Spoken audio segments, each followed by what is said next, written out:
L'engouement pour le grand air crée plus de contacts entre forestiers et randonneurs. On a parlé de cette réalité et d'un dialogue possible pour penser la forêt avec un enseignant et un écologiste qui nous ont donné à penser que l'avenir de la foresterie est dans les mains des petits producteurs et commande plus de vulgarisation et d'éducation du public.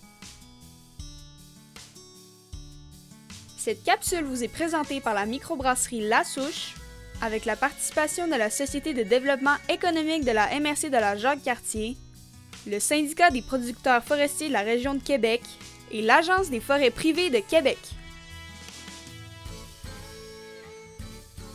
La forêt ici, dans la MRC de la Jacques-Cartier, est plutôt utilisée de façon multiressource. On a évidemment l'exploitation forestière, qui n'est pas la première utilisation de la forêt. La première utilisation de la forêt, à mon avis, c'est beaucoup plus le tourisme, l'écotourisme. Les randonneurs, le ski de fond, la raquette. On a de l'escalade qui se fait ici dans le coin. On a le vélo de montagne qui est en explosion ici dans la MRC et ailleurs.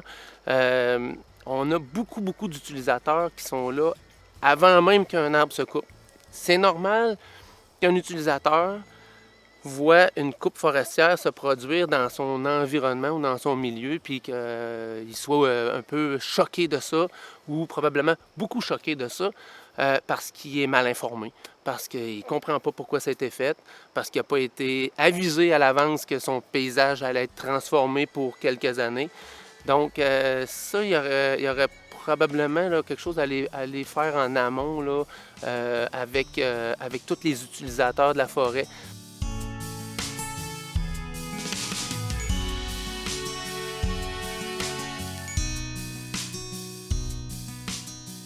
Étant donné là, qu'il y a les surachalandages, les gens se disent il y a bien trop de monde, on voulait être tranquille. Ils vont souvent s'orienter sur des terrains privés, des terres privées. Ces terres-là sont privées. Les gens qui possèdent ces terres-là peuvent faire des opérations forestières, ils peuvent faire de la chasse, etc. À un moment donné, c'est ça. Moi, je pense qu'encore là, il y a beaucoup de sensibilisation et d'éducation à faire auprès des usagers pour respecter les terrains privés. On le voit beaucoup, les quads, même les clubs de 4x4, des fois, s'aventurent. Les gens, souvent, moi, j'habite sur Talbot ici. Derrière, il y a une ligne de transport d'énergie d'Hydro-Québec. L'hiver, là-dedans, c'est tout le monde est là. Tout le monde est là, mais ils s'imaginent que ça appartient à l'État. Mais les terrains où cheminent les lignes de transport d'énergie, c'est des fonds privés. C'est des terrains privés. On a aussi la nouvelle vague des gens qui veulent un peu fuir la ville. Mais ça a toujours existé. On a toujours eu des gens qui vivaient de la forêt puis qui étaient partie prenante de leur environnement. Fait que maintenant, on peut cohabiter tous ces gens-là ensemble, autant les randonneurs que l'exploitation forestière, que les gens qui en vivent, qui en font un milieu de vie, puis qui sont en harmonie avec leur environnement, mais qui sont pas à regarder les arbres pousser puis les regarder mourir, mais qui font vivre la forêt, qui la régénèrent, qui la travaillent, qui l'aiment, puis qui en retirent des bienfaits, des ressources, mais qui s'assurent que la pérennité de cette ressource-là va être là à tout jamais, parce que c'est leur environnement. Quand j'ai commencé ma carrière en forêt, je travaillais carrément en foresterie. Fait que c'est ça, j'ai vu les pratiques. Quand je suis sorti de la foresterie, je suis tombé en récréo-foresterie. Ma vision de la forêt a totalement changé. Je suis comme devenu un genre d'extrémiste. Il ne fallait plus rien couper. La forêt, c'est pas faite pour être exploitée ou surexploitée. Puis avec le temps, c'est ça. Des fois, en aménageant des sentiers, on n'a pas le choix. À un moment donné, il faut faire une passerelle, un pont, une structure, une tour. Souvent, on la fait en bois pour que ça fasse le plus naturel possible. Des structures en métal ou en plastique ou en fibre de verre en forêt, ça se marie moins bien. Mais ce bois-là qu'on commande d'une région X ou d'une municipalité Y, il a été prélevé dans une forêt aussi. On fait juste le transformer puis on l'embarque dans une autre forêt. Fait qu'on se rend bien compte qu'on est un minimum dépendant de l'exploitation forestière, du moins un minimum. Puis c'est ça. Puis comme je disais récemment, j'ai acquis une terre qui est très boisée, mais j'ai quand même l'intention de l'exploiter un minimum. Pas pour l'exploiter à des fins commerciales, mais à des fins personnelles. On veut se bâtir une chaîne à bois, on veut peut-être se faire une nouvelle cabane. Bien, on n'ira pas chez Rona ou BMR pour aller acheter du 2x6.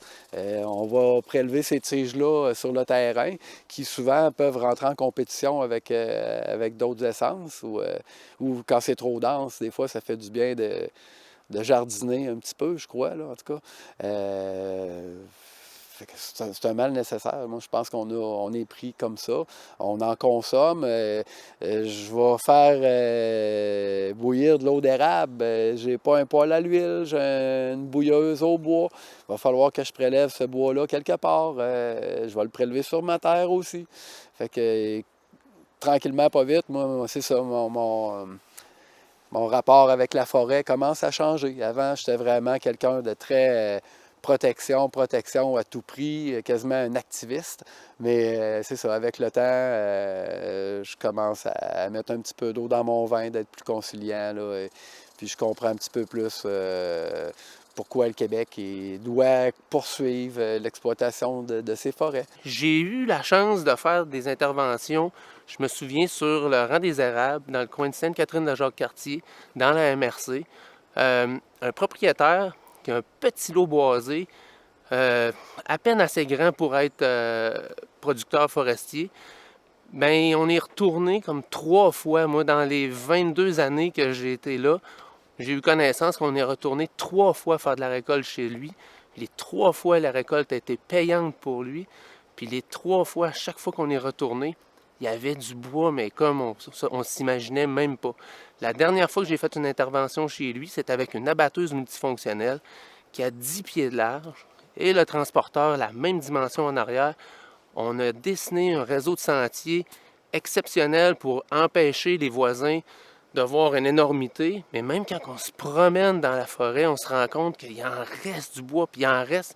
Puis probablement que dans 10 ans ou dans 15 ans, le groupement forestier va pouvoir retourner faire une coupe chez ce propriétaire-là, puis encore rentabiliser sa terre. Donc ça, pour moi, c'est un vrai succès de foresterie, puis de foresterie durable.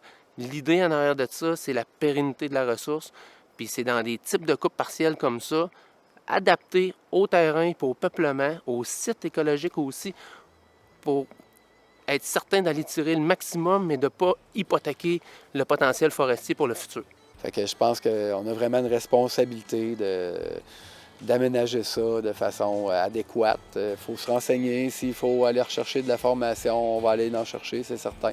Ce qu'on désire, c'est de le préserver pour essayer de céder ça à nos enfants. C'est un peu le patrimoine qu'on voudrait laisser à nos enfants.